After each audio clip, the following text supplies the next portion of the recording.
Well, hello there, and good morning, and welcome to my little arty corner on the internet. It's Monday, it's the 21st of February. It's still very blowy out, but it doesn't seem to be raining. So we've had storm after storm. We've had 3 major storms in the last few days, and battered and drowned the parts of the world where I live in, which is absolute bonkers. But fingers crossed, this one will be easing off through the day, and perhaps they'll leave us alone for a little bit, though I'm not going to hold my breath. It's that time of year.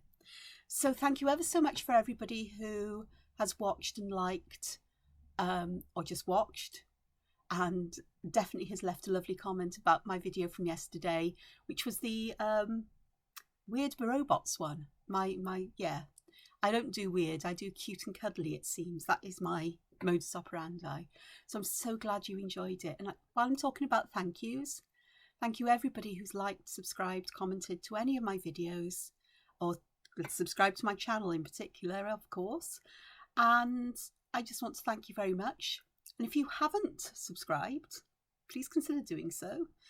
I'm not releasing videos quite every day now. I need time to do other things as well, but it's still pretty much every day of the week. It's a couple of days. And a heads up, I don't know if I'll get a video out tomorrow because I have to take my car in for a repair, and I'm going to be stressed because that leaving my home, driving during a busy time of day, relatively speaking, and I'm going to be driving a strange car home because they need it overnight.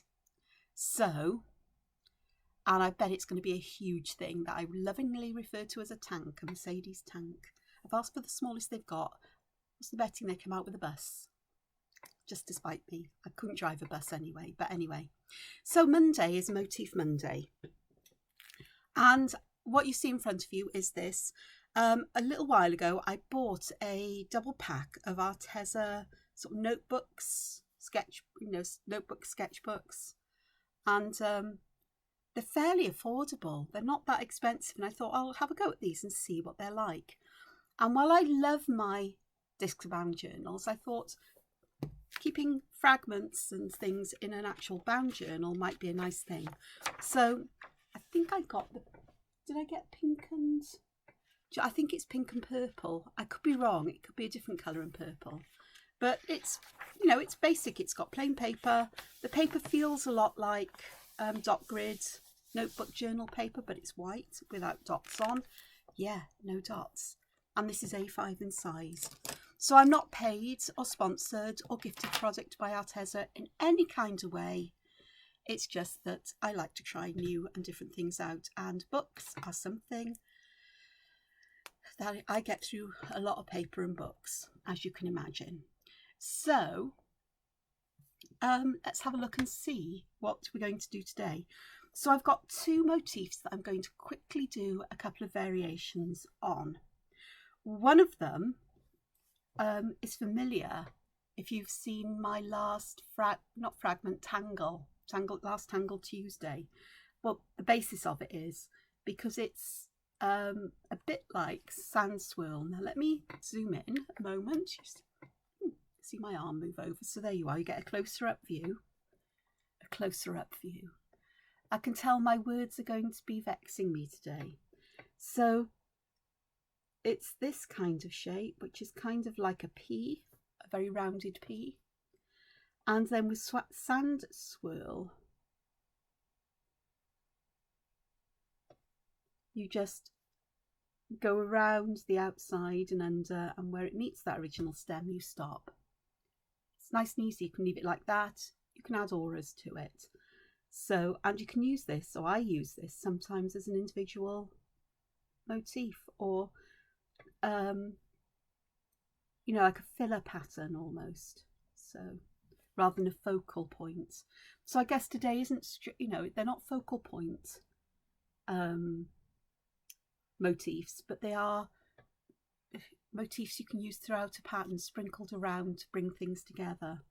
So that would be it with another aura in. And of course we can vary the thickness of those auras if we wish. You know what happens if you get a wide aura. That's right, we can go and fill it with pattern. So I'm going to do the curved version of Shattuck because I like it. And with this one, I'm going to fill in those little shapes we get at the bottom. I'm not being very good at keeping things straight and level. One thing I'm noticing as I'm drawing in this book is that these pages don't lie as flat as they do in other dot grid or notebooks that I've had. I'm referencing dot grid notebooks because they are, or have been, my go-to, but these pages aren't perfectly flat. I mean, Arteza is kind of a budget line.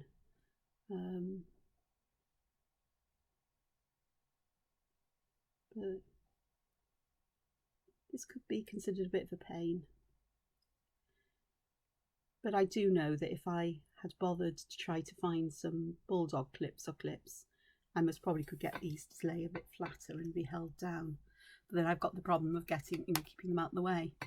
So that's another possibility. And notice I haven't done much else. Here I'm going to fill this one in with one of my favourite little twiddly bits. Do a couple around that.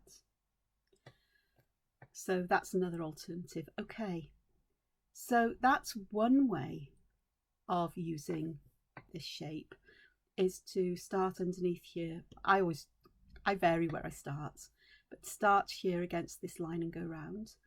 The other way is to aura around here and go down. So it gives a completely different feel. And this is a bit like Dude, well, part of Dude, a Zentangle pattern. And again, this one would lend itself well to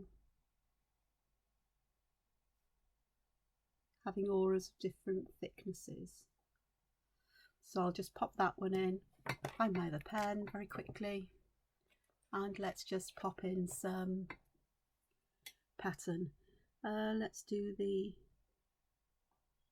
this kind of one, which is another one of my favourites. And I'm doing this fairly quickly. I'm not being very neat and tidy. Also have in the back of the mind I've got work to do today that I need to get done.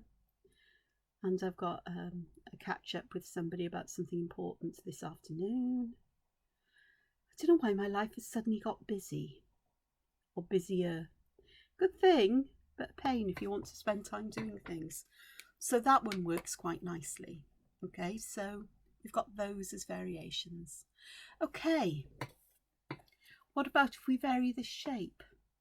Well, yeah, you can turn it into a teardrop, and that would give it a different shape and feel, perhaps. I quite like the teardrop shape. And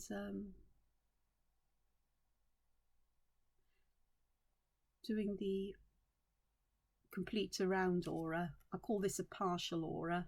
This completely around gives it a different kind of feel. This one, I think I'd like to fill the whole of this in with black.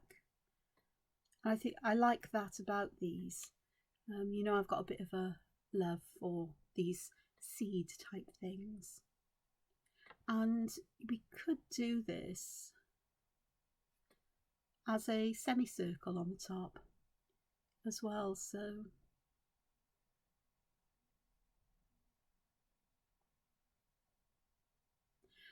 using different thicknesses of auras for the whole pattern can add something interesting to it as well, like that, creating a pattern of wide and narrow auras around it. And see, I had to tuck that underneath, and they're great for layering. We've done that with Sand Swirl. You know, look back at just a few days, and you'll find that in my, if you go and look at my channel list. If I remember, I'll link the video in the description below. So a couple of other things, because I said I'm going to do two motifs today with some variations, or 2 types of motifs. So these 2 are just really variations on the circle, but we can do this with different shapes. Now, if I'm going to use a triangle, I am going to create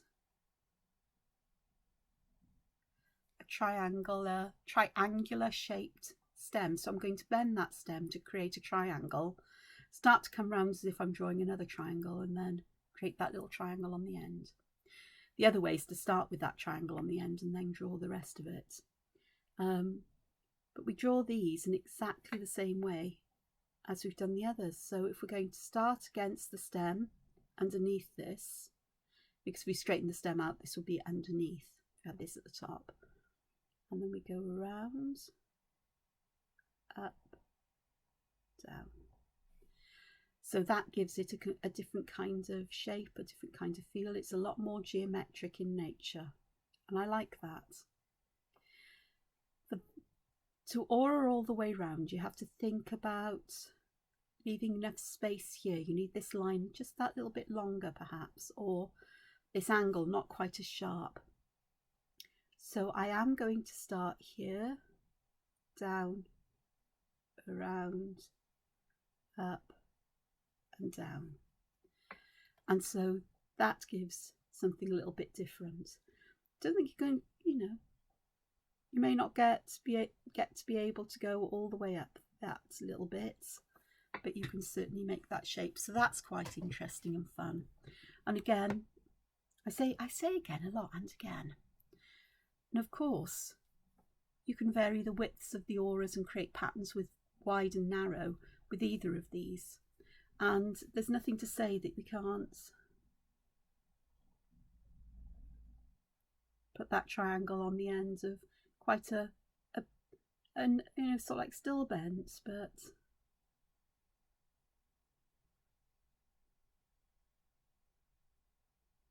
that kind of shape. And of course, right on the end of the curve. It's just with this, I do like with these ones to actually curve them round to emphasize that shape. So we could do that with these, where we curve it round and then aura around to emphasize that shape. Now the next aura around from here in the sand swirl fashion, you have to fit it in where you can, it will join that line, but you get that more swirly kind of shape. And there's nothing to say that we can't bend these lines quite drastically to enhance that wiggly shape as well. I'm doing it with circles, but it would work with any shape on the ends. The last shape I think I'll have a look at here is a square.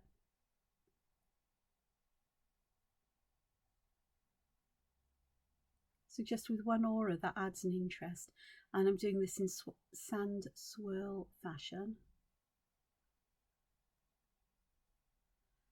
and that creates an interesting kind of thing. But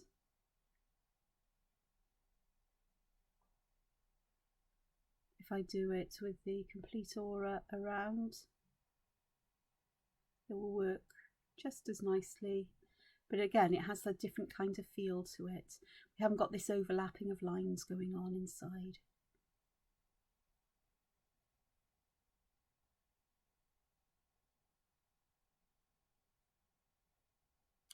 So there's that. So lots of things that are possible with this kind of motif. And they're put together, I put them together in clusters. I rarely use them, well, I don't use them individually, but as a cluster they can make quite a statement or a focal point in their own right. Often on my drawings, I don't often have one main focal point, but I have clusters of them dotted around, and I often use something, I'd use something like this as clusters dotted around, so that it brings a coherence to the drawing, but also that familiarity as well. So it sort of like it jars. It's almost like in a garden. If you planted a garden, you could be very formal and have very strict rows of things and they never intermingle. It could be a little bit more country garden where things are put together and dotted here and there, and you've got lots of the same plant, but they're not all together. They're dotted in groups around, and it looks lovely. You know, there's an orderly kind of disorder, if you like, I suppose. So I quite like that. The other thing, was I thinking? Oh yeah, because this one, if I draw that one again, this one, the very first one I drew, we did this. My mind was thinking, what about if I went round the other way? Would that work out to give something interesting? It may possibly do. It reminds me of some prehistoric rock art, although it wouldn't feel this disjointed on the edge. So let me have a look and see if I can improve on this idea. So I'll take this as my starting point here and perhaps do that. So that's quite interesting. Try again. I'll put the one full order around. So what I'm doing here kind of is combining these two ideas. So here I'm following this around to draw that, and then I'm going to add this one here and follow around here and perhaps add that one there. So I'm going to get a kind of overlapping. I'm not sure I've got that right, but it's something perhaps I could work upon. This one I do like, not so much this one. That one I do like. It's something a bit different. Let me have a look and see what happens if I do one aura like that, and then perhaps go around like this. That's quite interesting, although I've joined them together. So yeah, so that's something that's interesting. So that's my first motif I wanted to share with you today. Just moving my book up a little bit. The other one are a couple of variations on this theme where I'm going to draw a rounded topped kind of shape, and at the top here I'm going to pop a circle, and if I thicken one side it looks like we've got a hole in it. So think coral or weird underwater plants or strange alien kinds of plants, things that we'd have like that. These look great clustered together, overlapping to create wonderfully shaped or patterns, clusters of them. And of course you can add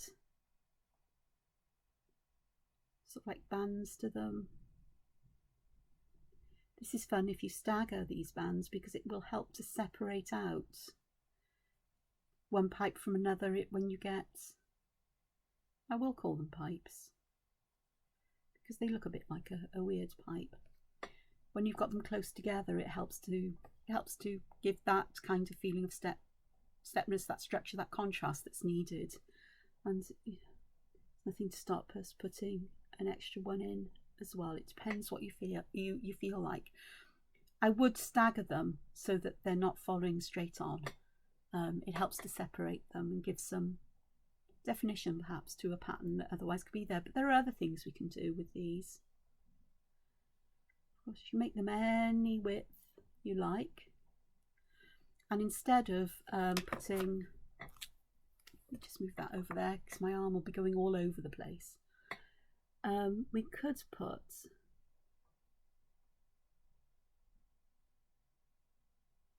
and here I'm not drawing complete circles, I'm leaving a little gap at the top so they look a little bit like perhaps lumps on there, and that can be enhanced with shadow, so they're quite fun. And you could put anything on these you like. I mean, this top is a bit slanted, so I've got this, so we could put collections of dots on to create patterns and texture, and you can use different shapes, whatever you feel like. Even if we take, this is the next step, I suppose, is taking this approach that there's a ring around the top, and we can create a shape like this, and then we could have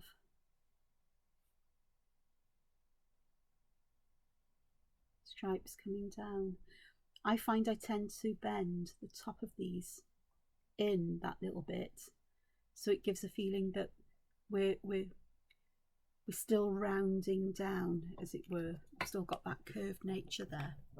Of course, shadow, colour all help to bring these to life. These have got quite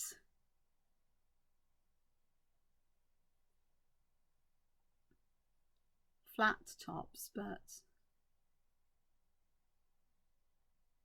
we can actually create them. Well, that looks like a finger. It's not good.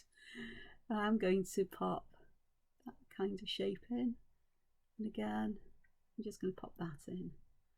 So perhaps if I made it a bit rounder, might help. Just fill it in completely black. There we are. So it looks like a black, and now it looks like a hole rather than a fingernail.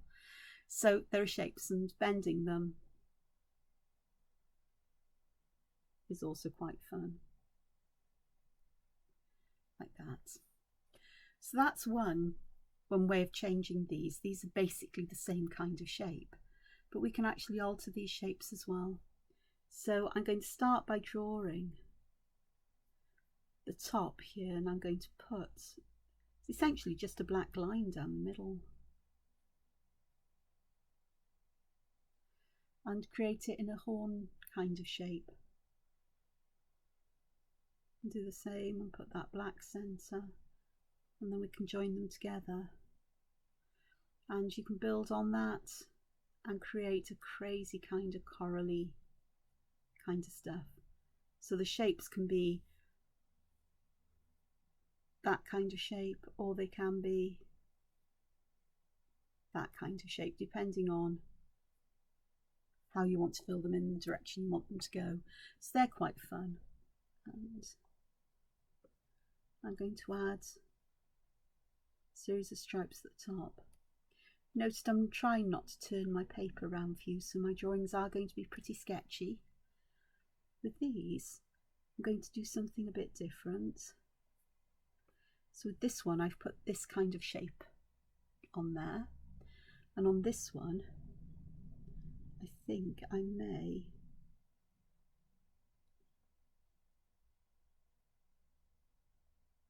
do that as if it's curled round. And if we want that sense of something being curled round, so I'm going to pop this here. This is going to be one side,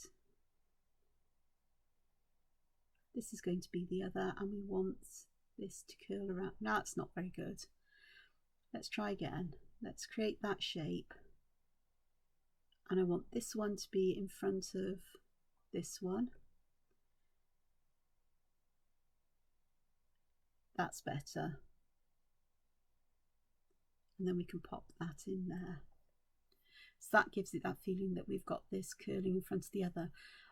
I could exaggerate that a little bit more. So let me draw the shape I want. So the one on the front goes down. The one behind doesn't go down quite as, doesn't meet it. It rises above it, and then we can put that in and join them together. There we are. That's better. That works. There you are. So variation. That was just slightly off camera, so I'll show you again. So whatever shape I want, I'm going to draw the shape in, or where the top is. Then one side I'm going to have going down but not meeting the other side. See, it's not going to meet this top I'm putting it lower, and then the other one I'm going to have a shallower slope, almost like it's going to go and meet here, but it's not. And then simply draw these in and complete that section. And then it looks like we've got something curving round and folding round. So it's kind of a variation on this. I quite like putting these little notches and shapes in. It often ends up with them looking just a tad on the mechanical side, which, as you know, if you've watched my robots and you've seen some of my other work, I tend to quite like this. But as everything I draw tends to look curvy and rather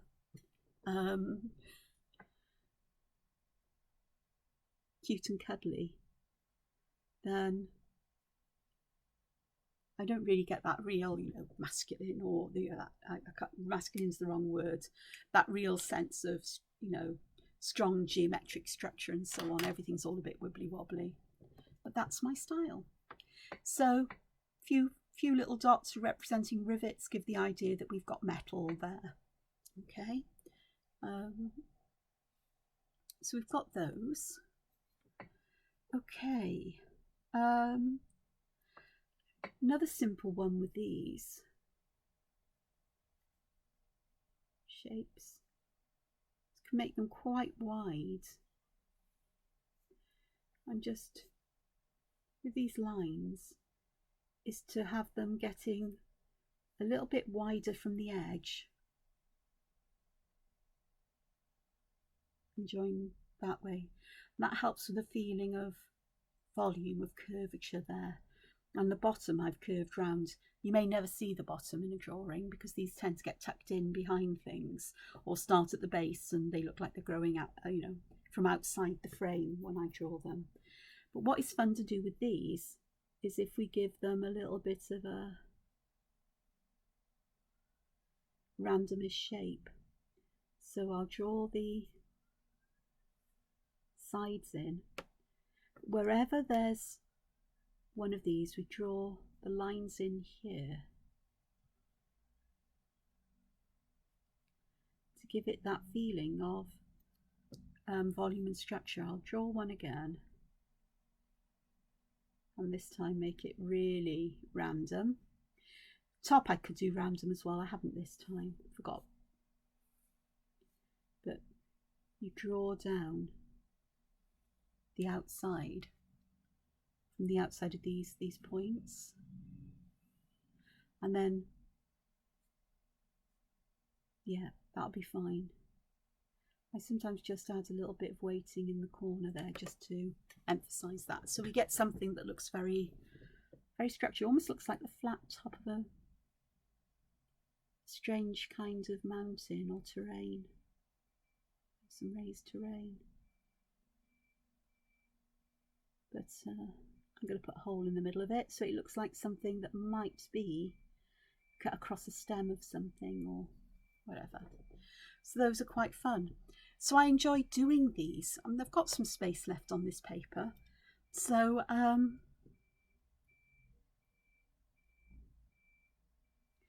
let's have a look at different shapes of this kind of idea and do things that are very circular in nature. So it's going from having very straight sides to having very bulging sides. These work nicely, I think, as things that look a bit like they could have, tentacles growing out of them. And there's nothing to stop you drawing things coming out like this. Or I would put full tentacles in by drawing perhaps part of this one and part of this one here before I do anything else, and then I can draw my tentacles in. I'll draw some more, just a couple more in, and then here I'll draw, come over a bit, move my book, I'll draw those shapes in again, or perhaps just one of them, and let's pop some tentacle-y things in. Not my best tentacles, but they'll do for the impression, to give us the impression, the idea. Again, I use the same kind of tricks with these to help separate them out. For colourists to follow, for me it's not a problem because, you know, I know my work.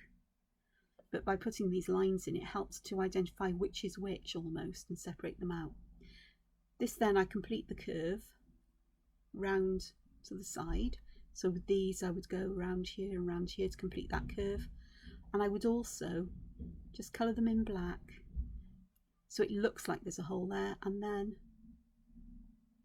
you can draw this second one in, and then from somewhere we can draw in that lovely squishy body that you get on Sea Anemones.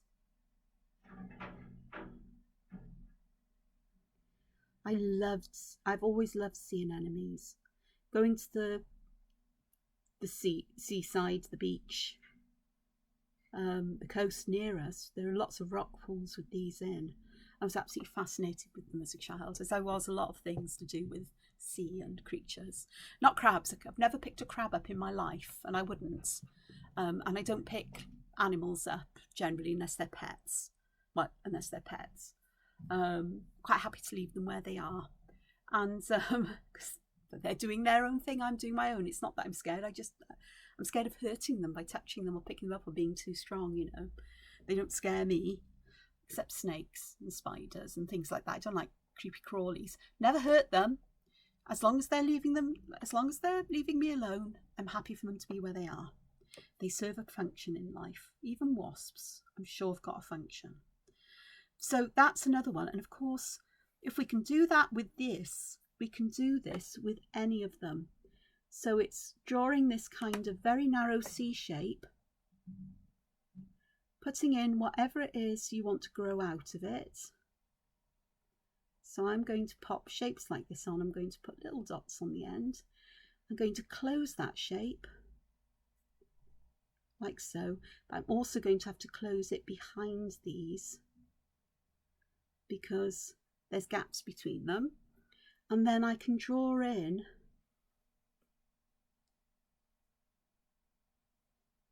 that tube and perhaps put some things here to add some texture to it and interest.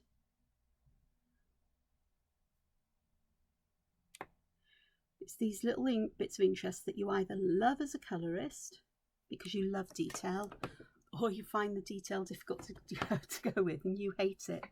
My advice is, if you don't like the detail, just cover it as if, you know, just colour it if it's not there and leave the line showing through.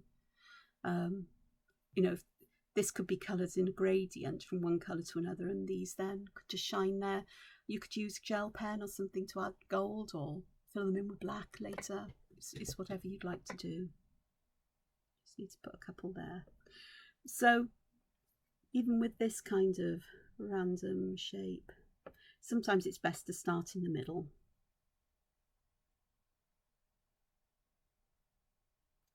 And then with this, yeah, well done, Angela. I just realised I wanted to draw some of these in.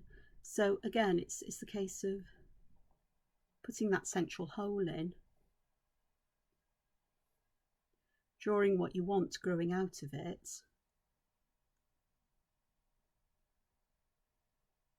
It's a lot easier if you fill the gaps in, so you don't have to try and work out where you need to go behind. I'm going to colour these little bits in black, like so. Then I'm going to do the borering of it, and then I can draw this shape. I'm drawing this as if it's got straight sides, but it's easy enough to do this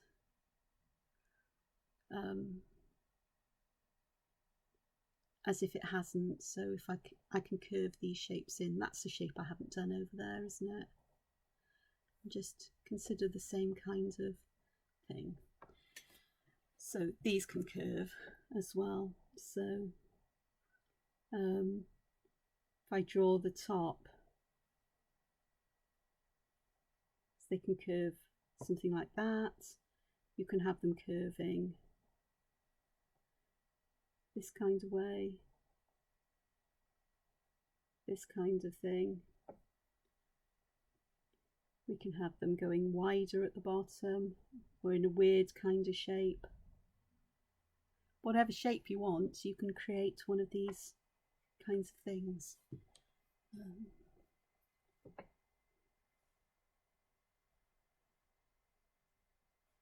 Even at an angle.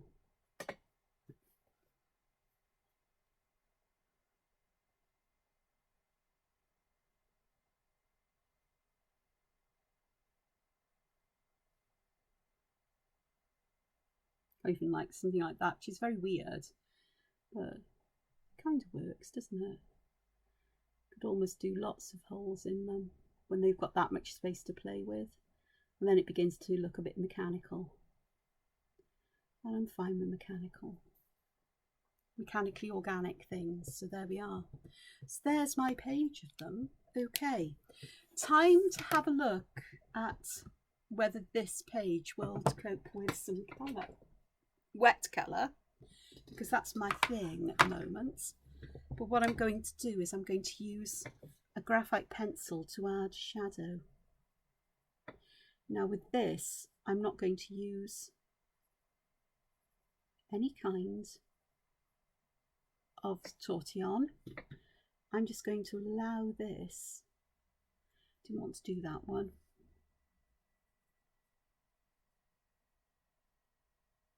to just do its work as it is. And if I want a lighter shadow to extend, I'll make it quite dark close up to the line, but then allow that shadow just to gently move out a little bit, changing pressure on the pencil to get that depth of shadow. I found with the droids, the bots, the robots, somebody suggested they perhaps look more like automaton than anything else, but I quite like using graphite with watercolour. It's something that I've been using, or not graphite, but I've been learning how, when I add colour digitally, that I do a sort of like a shadow underpainting. It's sort of like, yeah, you know, use greys to create shadows, put the shadows in on the painting, then put colours on the top, and it's really pleasing me. You can't really see what I'm doing, I'm so sorry. It's really pleasing to me, this. And so I sort of transferred that kind of idea to the bots the other day, just to see what they were like.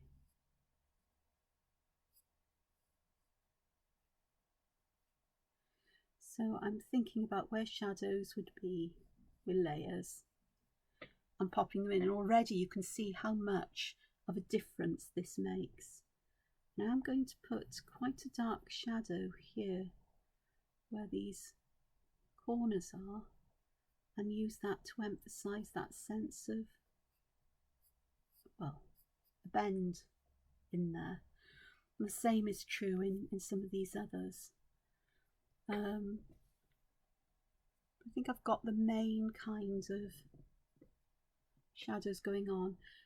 So I always look where lines tuck behind lines, and then I use I'm going to put shadow at the bottom or underneath lines and to the left, because I'm consistent in that approach. My brain works it, and I can even put shadows outside then as well to help to lift this off the paper somewhat.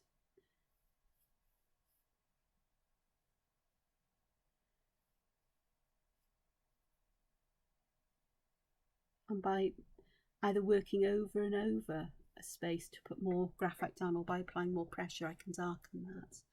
This is a 4B, the Pitt Graphite Matte, because the matte graphite pencils are great fun to work with. I'm looking at this. Okay, let's just do this one.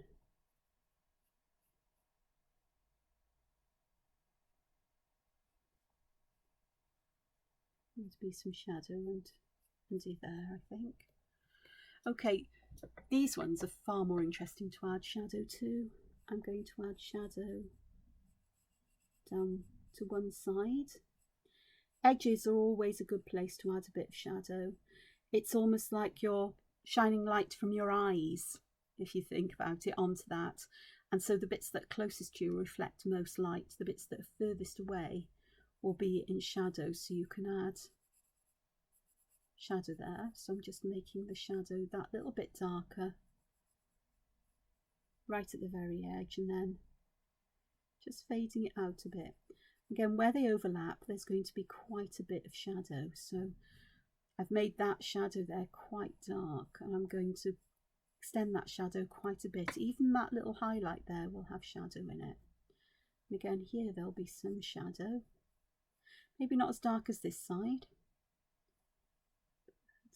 Put shadow around the edge, and then just a little bit more fading out towards the middle,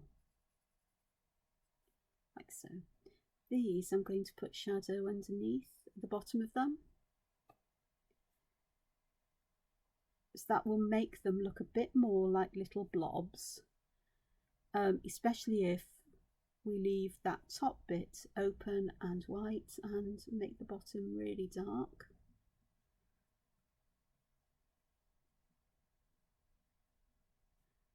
My pencil isn't exactly sharp, but it's wearing down flat on one side at the moment, so I've got a sharper corner I can make use of.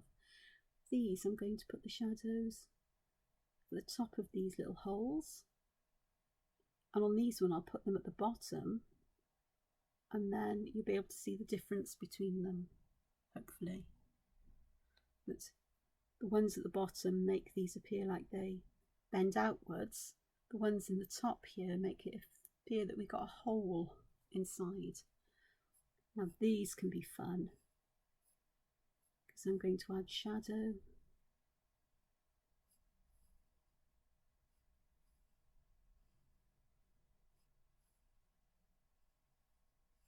Like so, perhaps a bit there.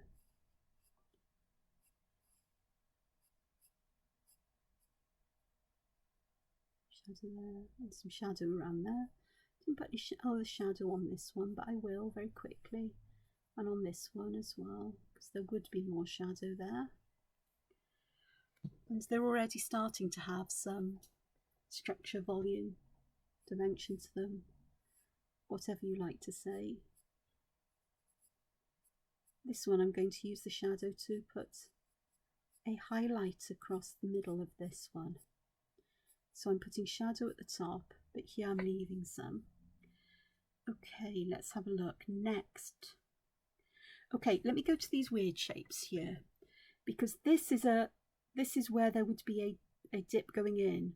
So along here there'd be quite a bit of shadow, and like that, and we'd have shadow along the edge as well, a little bit here. I like to wear my pencil down so it's, I don't know whether you'd see, it's probably not, but there's like a flat edge on it. When I use that flat edge, I can get quite a broad stroke of graphite down, and by varying my pressure I can get quite a bit of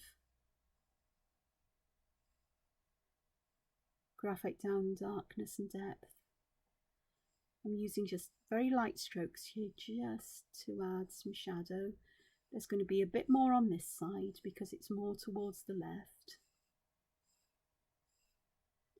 And this one will be quite shadowed, especially right next to that line, surprisingly, because that's where one of these little dips is.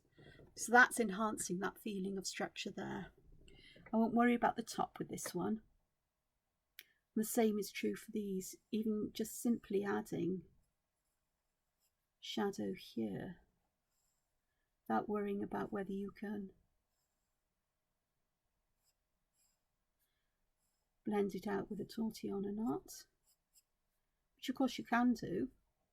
I'm just choosing not to. I'm working out what works for me. I'm still working this out. It's a never-ending task with me.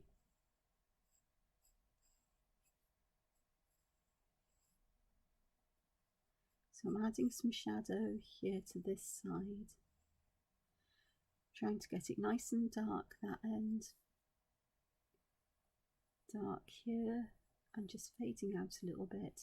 But there would be some shadow on this side as well. Perhaps a little bit around the top, just to be consistent. Here there's going to be a lot of shadow underneath there. There's going to be quite a lot there, and perhaps not quite so much here. But that area is all going to be in shadow, as is this, and I'll pop some shadow there just to help to separate those. So that has added some volume here. So these ones, it's going to be a lot of shadow underneath where they're folded and in here, and also around the edge. So that helps to give that really dark shadow there. Same here.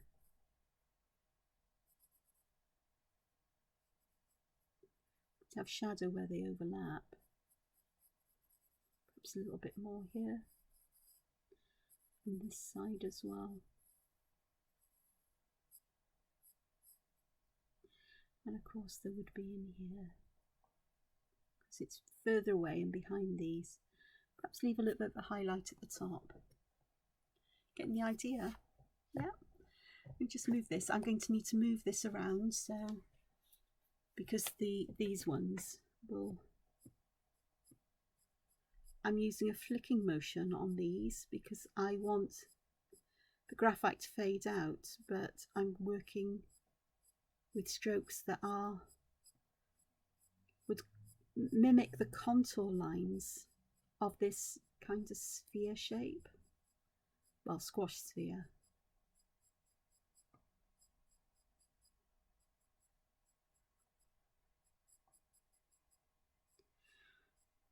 And just by building these strokes up on the edge, we can get a darker value.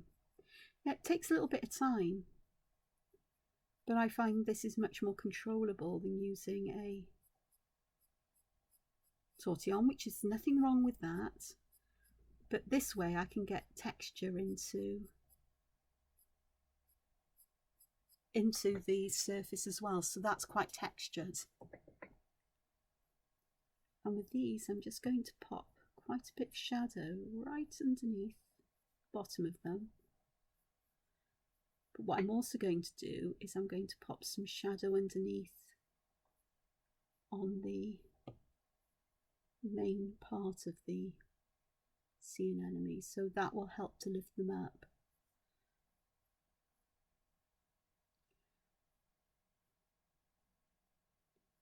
And they can be sort of like an exaggerated shape to help that, depending how far you want them to appear to stick out. It's like these ones here, I didn't do it, but I'll do that on a couple of them, is that we can add shadows underneath to extend that darker layer underneath, so it helps to lift them up. With these ones, when we've got holes, what we can do is just add a bit of a shadow line above them or here, and it helps to feel that they are almost set down within the structure, but you know, like they're sunk in, like there's weight to these. That's a better way of saying it. So there's some ideas for, just move this so you can see them all, or mostly. Yeah, there we go. And I have got a little palette here that I've popped some colours in. I'll explain what colours they are. This one here is mahogany, which is a really deep red brown.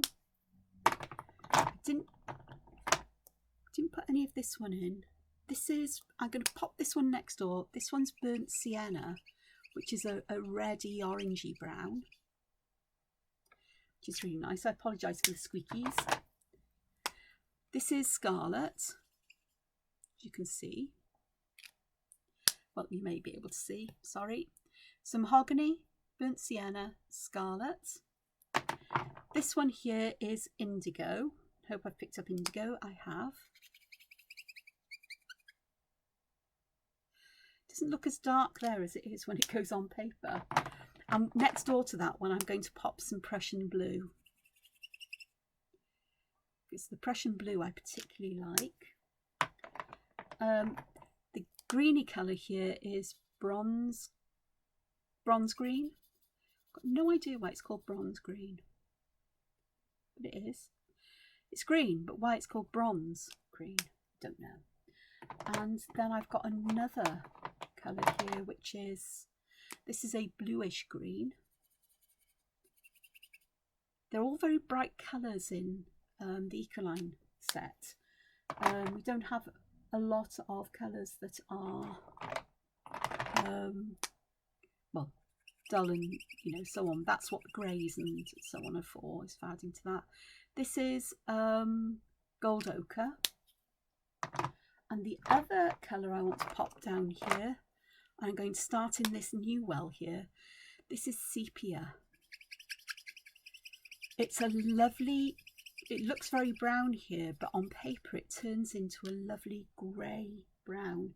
And I think the last thing I'm going to pop in, I've got a warm grey, but I've also got a deep grey. So I'll pop the deep grey in because it's a cool colour. Oddly, it doesn't look as dark as the sepia, does it?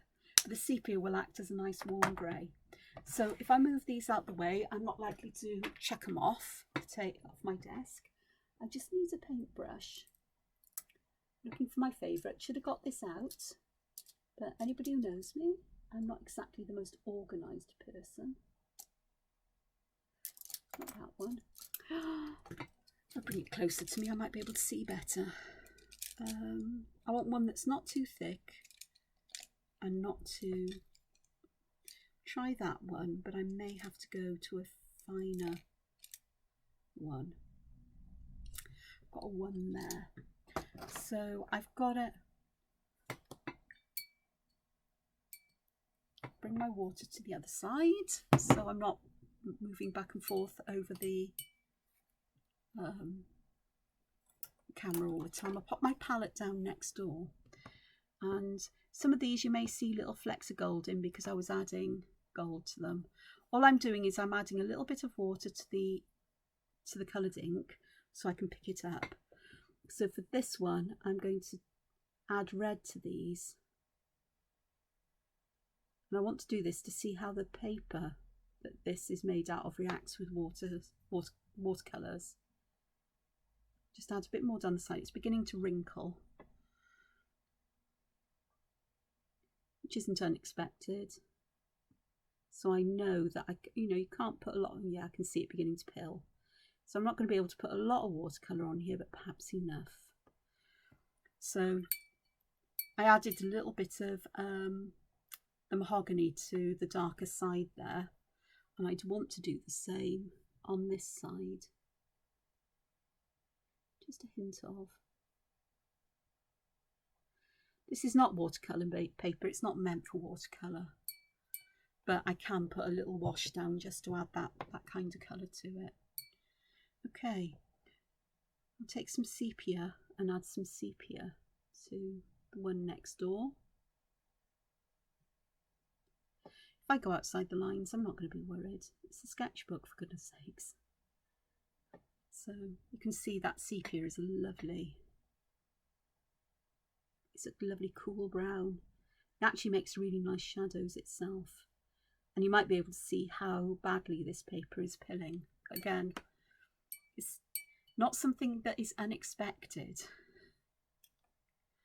Okay, let's do this. One. Work quickly and don't overwork is the key. So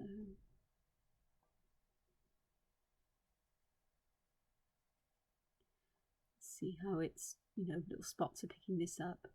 But again, it's something I can live with. And perhaps put some indigo in the darkest places, or the places I want it to be darkest. That area has wrinkled really badly in comparison to this, which hasn't. maybe because it's a bigger area I've added colour to. I'm going to just add some, this is the blue-green here. And I was going to try and keep it away from the that edging I put in, but I can always go back with different colouring. Here I've just picked up a bit of the Prussian blue with that blue-green to add some shadow to the background there. These colours are very, very intense. Okay, let's have some burnt sienna for this one.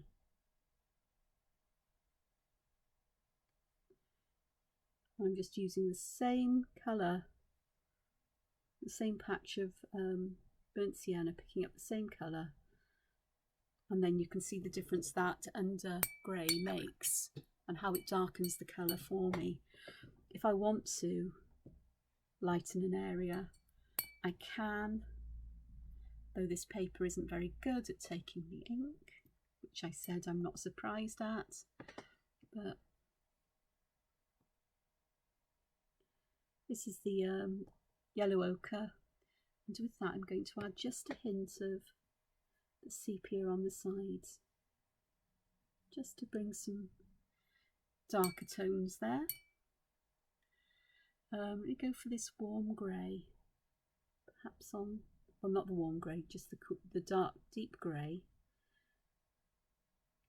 here. And then what I'm going to do is just pop some down the middle and just, spread it out a bit, Angela, why don't you?